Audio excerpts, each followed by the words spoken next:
It's 2010, and inside Boeing, the alarm bells are absolutely ringing. Airbus just dropped a total bombshell on the aviation world with the A320neo. Airlines are obsessed with this highly fuel-efficient upgrade, and orders are pouring in.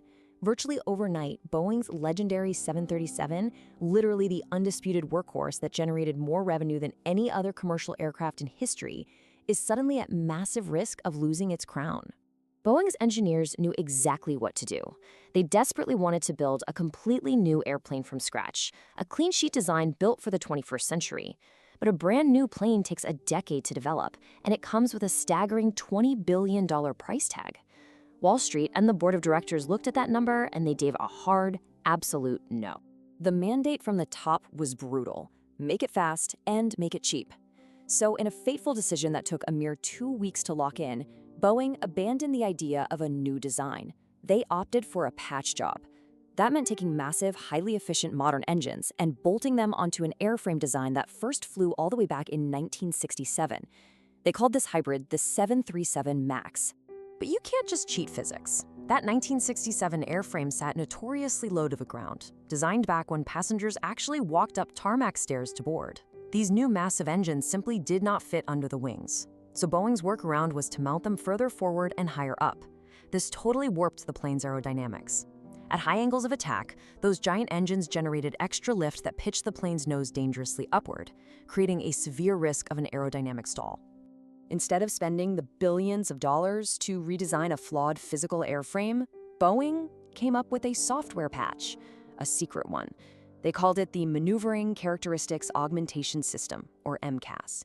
If sensors detected the nose was pitching up too far, MCAS would automatically take over and push the nose back down. But here's the truly fatal catch. Boeing literally left it out of the flight manuals. The pilots had no idea it even existed. The engineering choices behind this hidden software are staggering. Boeing designed MCAS to rely entirely on data from just one single angle of attack sensor. Even though the plane had a second sensor feeding correct data, the software wasn't programmed to cross-check them. And if the sensors disagreed, a warning light could have instantly alerted the pilots. But Boeing actually charged airlines extra for that feature, treating it like a luxury upgrade on a car.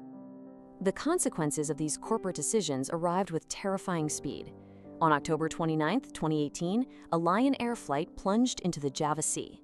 Less than 5 months later, an Ethiopian Airlines flight crashed shortly after takeoff. Two identical, devastating scenarios. A rogue software system violently acting on false data from a single, unchecked sensor. On board that Lion Air flight, the terror was unimaginable. One faulty sensor told the hidden MCAS system the plane was stalling.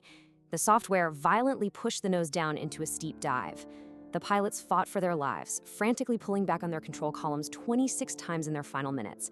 But every 5 seconds, that invisible software relentlessly fired again, overpowering human strength. They fought to the very end, never knowing what was killing them. By the time of the Ethiopian Airlines flight, the crew actually knew about the Lion Air crash.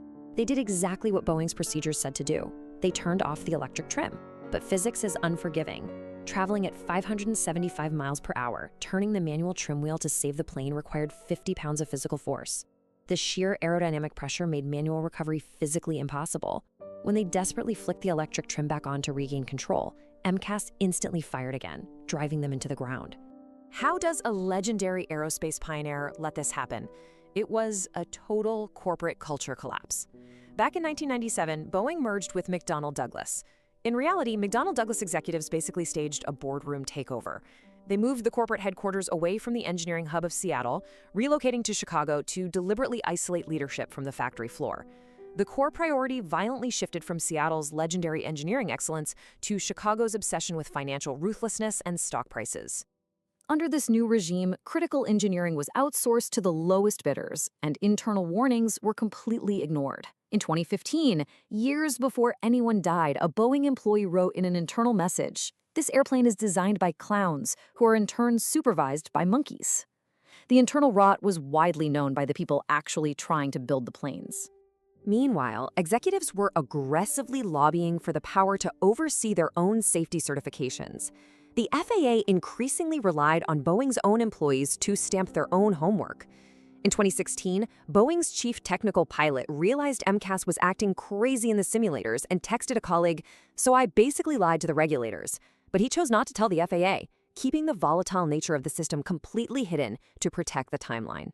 Boeing's own internal safety analysis knew MCAS could cause a catastrophic failure. But they ran the numbers and calculated it would only happen once every 2.6 billion flight hours. They signed off on this deadly assumption because they figured a pilot could recognize the failure and react correctly within exactly 4 seconds. Just 4 seconds to diagnose and overpower a violently malfunctioning software system that they didn't even know existed. In the aftermath, Boeing paid a $2.5 billion federal fraud settlement. Let that sink in, an outright admission that their employees conspired to deceive the federal government. But compare that penalty for deception against the massive mountains of cash Boeing spent in a single year buying back its own stock to artificially inflate share prices. The priorities were crystal clear. And this terrifying priority of finance over physics didn't end with the MAX crashes. Look at January 2024, when a door plug violently blew out of a 737 MAX 9 in midair. It's a stark, horrifying reminder that when you treat your engineers as a massive cost center instead of your greatest asset, it inevitably erodes manufacturing quality from the inside out. 346 families are forced to live with the permanent consequences of a corporation that decided building a safe, new airplane was simply too expensive. When profit margins become the ultimate metric of human success, the first thing engineered out of the equation is always the truth.